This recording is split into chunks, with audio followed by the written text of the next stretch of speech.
Olá a todos, essa daqui é uma continuação da aula de bacias hidrográficas e agora nós vamos dar uma olhada em quais são as regiões hidrográficas do Brasil.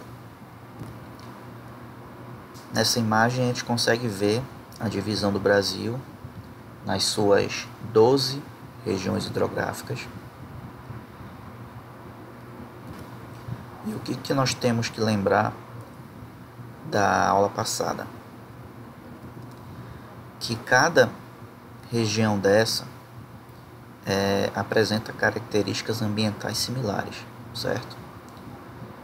Então, se eu comparar uma vegetação aqui ao sul da região amazônica e comparar com uma outra vegetação da região mais ao norte aqui, então é muito provável que as características sejam bem similares, tá? O mesmo pode acontecer com regiões hidrográficas que estão lado a lado, por exemplo. Agora, se eu comparar a região amazônica com a região do Paraná, aí as características já ficam mais diferentes, certo? E o que significam essas regiões hidrográficas? Significam que em cada uma delas nós temos rios que vão se interligando até chegarem no rio principal,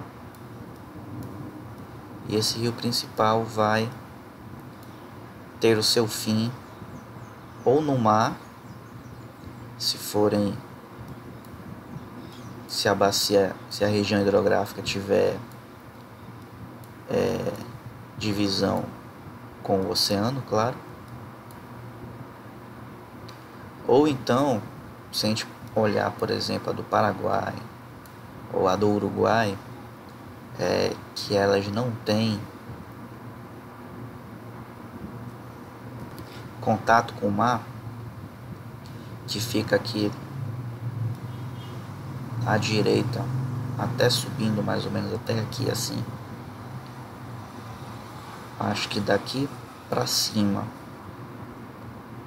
e daqui para baixo nós temos outros países, tá? Então, a bacia do Paraguai, por exemplo, ou a do Uruguai, nós também teremos rios que vão se interligando, só que o final dessa região hidrográfica vai dar uma outra bacia. Lembra do que eu falei, que a foz do rio principal de uma bacia, que dá no exutório, né, vai dar ou num outro rio ou no mar, tá? Nós temos alguns outros casos que pode terminar num lago, pode terminar também em cavernas, tá? Mas já são casos mais atípicos. O normal é que termine ou num outro rio ou no mar. Um detalhe que a gente tem que saber é que, primeiro, cada bacia hidrográfica recebe o nome do seu rio principal, certo? Então, o rio principal da região hidrográfica Tocantins-Araguaia é o rio Tocantins-Araguaia. O rio principal da região hidrográfica São Francisco é o rio São Francisco, e por aí vai.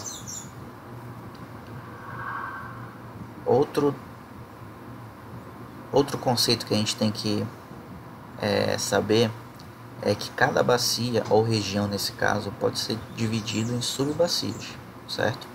Então nós temos aqui a região hidrográfica, amazônica.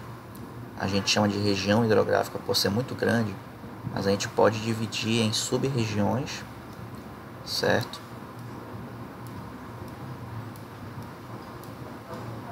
Nós podemos ter esse exemplo. E cada sub-região dessa também pode ser subdividido em subbacias. Eu vou desenhar um exemplo aqui do lado para facilitar o entendimento.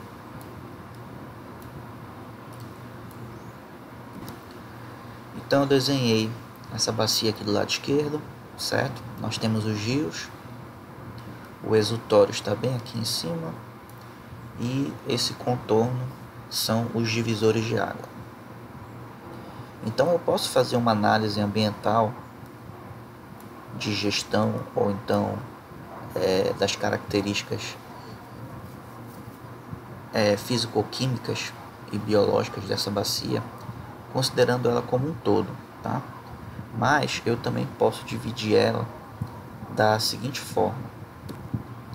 Eu posso, por exemplo, fazer uma análise somente... Eu fiz uma correção no desenho da subbacia, tá? Para considerar realmente só dois afluentes, que seria esse afluente 1, esse afluente 2, que se ligam nesse rio aqui principal, que eu vou chamar de T, tá? E esse rio principal dessa subbacia se interliga nesse exutório e se junta ao restante da bacia, certo? Então eu posso fazer uma análise dessa forma. Por exemplo, se dentro dessa bacia maior for uma bacia tão grande que eu englobe, por exemplo, uma cidade aqui e outra cidade aqui, tá? Então, se eu quiser analisar duas cidades e a forma como a bacia engloba elas duas, eu usaria a bacia maior. Se eu quiser focar somente nessa cidade B, ao invés da cidade A, eu iria delimitar essa subbacia aqui com os afluentes 1 e 2 se interligando nesse ponto e formando esse rio principal que tem o exutório aqui em cima, tá? Mas digamos que eu tenha uma comunidade ribeirinha bem aqui, tá? E eu queira analisar só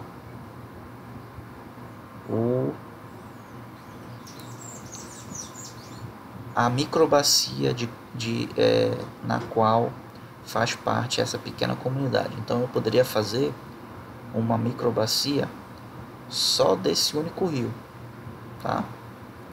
Então eu posso fazer uma divisão analisando só um único rio, ficaria chamado de microbacia, certo?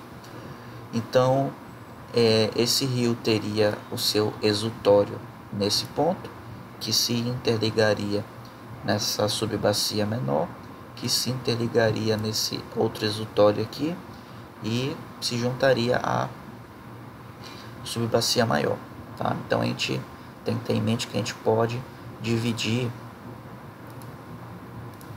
cada região hidrográfica dessa em sub-regiões, em subbacias e até mesmo em microbacias de um único rio.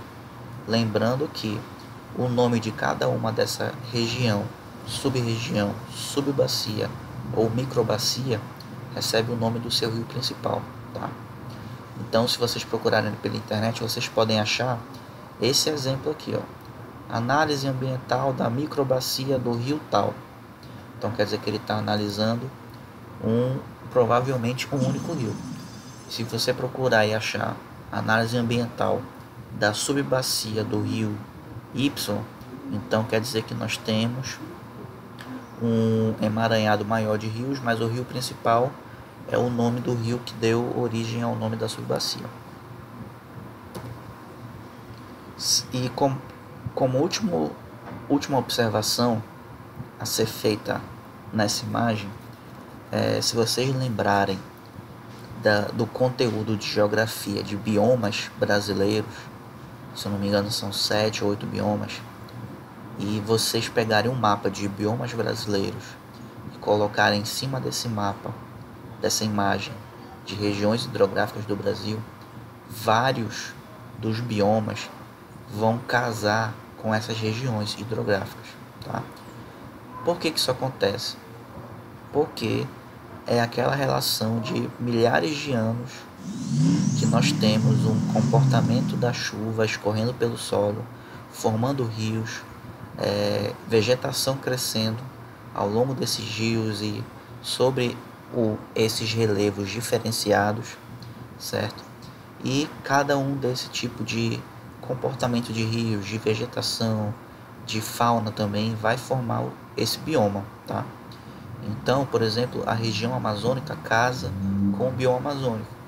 Alguns outros, como a Uruguai e Atlântico Sul, casam mais com o bioma dos Pampas argentinos, que fica na parte sul aqui, certo? Esses biomas aqui, aliás, essas regiões hidrográficas do Atlântico Nordeste, Atlântico Oriental, Atlântico Leste, Atlântico Sudeste,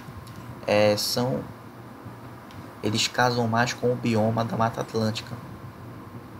Então, é só para reforçar como que essas regiões têm relação com a vegetação dos biomas. Tenham isso em mente. E nós podemos também fazer subdivisões das regiões por estado, tá? Então, no estado do Pará, nós temos ao todo 7 regiões hidrográficas. E se vocês repararem, o Pará ele pega 3 dessas regiões hidrográficas brasileiras. Ele pega uma parte da Amazônica, uma parte da Tocantins-Araguaia e o Atlântico Nordeste Ocidental. Se a gente for fazer uma divisão aqui no Pará, seria mais ou menos assim, ó.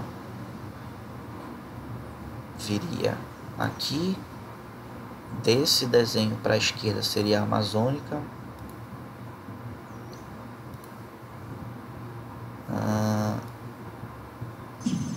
essa parte aqui no meio seria a Tocantins-Araguaia, nessa imagem, mas aqui no Pará nós temos a divisão Tocantins-Araguaia e Portel-Marajó, e na parte mais à direita seria a Atlântica Nordeste, tá? Que pega a parte aqui da Atlântico Nordeste Ocidental. Então, cada região hidrográfica dessa tem o seu rio principal, tá?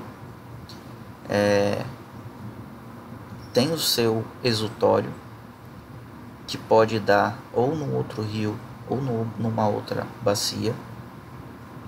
E cada região dessa tem as suas características ambientais e geopolíticas também, tá?